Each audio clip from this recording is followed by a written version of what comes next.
حکمی گفتنی یا محمد یا علی یا جیلانی در وقت شدت یعنی دشواری. سوال: حکمی گفتنی برخی از مردم یا محمد یا علی یا جیلانی هنگام شدت و دشواری چیست؟ جواب: الحمدلله. اگر مقصد او دعا کردن و کمک خواستن از این اشخاص باشد پس او مشرک است، شرک اکبر کرده است و از دایره اسلام خارج می شود. باید به سوی پروردگارش توبه کند و به سوی او زود باز بگردد و تنها الله را بخواند، چگونه که الله سبحانه و تعالی می فرماید: امن یجیب المضطر اذا دعاه و یکشف السوء و یجعلکم خلفاء الارض اإله مع الله قلیلا ما تذکرون.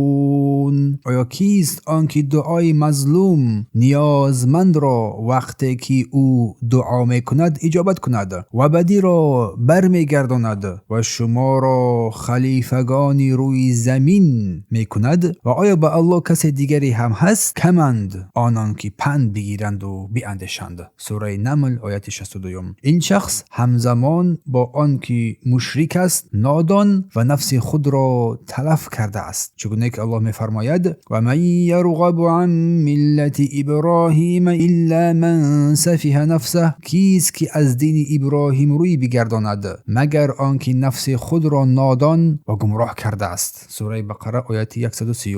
و نیز فرموده است: و من اضل ممن یدعو من دون الله من لا یستجیب له الى یوم القیامه و هم عن دعائهم غافلون. کیست گمراه تر از آن کسی که بجای الله کسی را میخواند که هرگیز تا روز قیامت به او جواب نمیدهند و آنها از دعای آن نفر بیخبرند. سوره احقاف آیت 5. شیخ ابن العثیمین مجموع الفتاوی و رسائل مجلد 2 صفحه 163.